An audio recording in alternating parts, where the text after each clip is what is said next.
খেয়াল করে দেখলাম নদীর ধারে একটা ছেলে কি যেন কুড়াচ্ছে। আস্তে আস্তে তার কাছে এগিয়ে গেলাম, তার সাথে কিছু কথা হলো। শুনবেন আপনারা? হ্যাঁ ছেলে, তুমি এখানে কি করছো? আমি এখানে ঝিনুক খুঁজতেছি। ঝিনুক খুঁজতেছো? কই দেখি। এই যে ও আচ্ছা আচ্ছা আচ্ছা, তুমি ঝিনুক দিয়ে কি করবে? আমি শুনেছি এই ঝিনুকের ভিতরে নাকি মুক্তা পাওয়া যায়। আচ্ছা, মুক্তা দিয়ে তুমি কি করবা? মুক্তা অনেক দাম, এগুলো বিক্রি করলে অনেক টাকা হয়।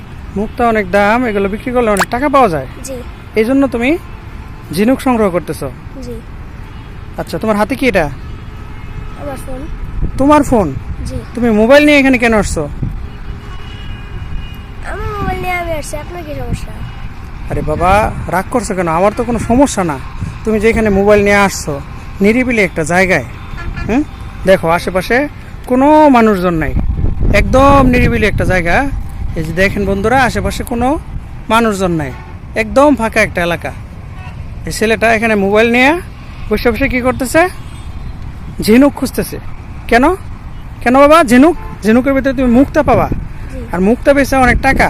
জি বেশ একটা লোভ হয়েছে তোমার ভিতরে, ঠিক না? শোনো বাবা, তুমি বসে বসে ঝিনুক খুঁজতেছো, তোমার হাতে মোবাইল আছে আর তুমি একা মানুষ।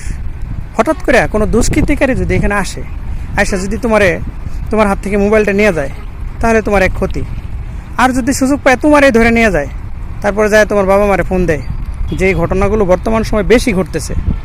যদি ফোন দিয়ে বলে যে আপনার ছেলেরে উদ্ধার করতে হলে এত লাখ টাকা দেন, তোমার বাবা নিশ্চয়ই দরিদ্র মানুষ, তখন তোমার বাবা টাকাও দিতে পারবে না, তোমার জীবন পড়বে ঝুঁকির মুখে।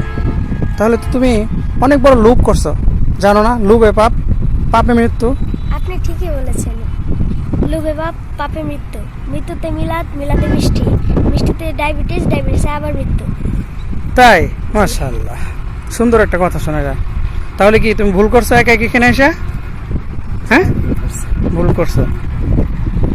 অনেক সুন্দর একটা গল্প শোনাইলা, কিন্তু নিজে আমল করো না, নিজে তো তুমি ধ্বংসের দিকে আসতেছো। হ্যাঁ, যাও বাড়িতে চলে যাও, এরপরে আর কখনো এরকম ভুল করবে না। যদি কখনো নদীর পাড়ে আসতে ইচ্ছা হয়, তাহলে অবশ্যই অভিভাবক সাথে নিয়ে আসবা, ঠিক আছে? ঠিক আছে। যাও। আসসালামু আলাইকুম রহমতুল্লাহ। ওয়ালাইকুম আসসালাম ওয়া রাহমাতুল্লাহ। প্রিয় বন্ধু, পূর্ব পরিকল্পিত এই খেলা গল্পটি খেলবা? আপনাদের কাছে কেমন লেগেছে অবশ্যই কমেন্ট করে জানাবেন। ব্যাংক খেলা খেলতে আপনাদের শিক্ষণীয় একটা মেসেজ পাঠানোর জন্য গল্পটি সাজিয়েছিলাম। এই মাশাআল্লাহ। সবাইকে ধন্যবাদ। আসসালামু আলাইকুম বাচ্চাদের এই রহমতুল্লাহ। খেলাধুলা অনেক সুন্দর লাগে। মাশাআল্লাহ মাশাআল্লাহ, ব্যাঙের মতো লাফিয়ে লাফিয়ে অনেক দূর চলে গেল ওরা। হ্যাঁ।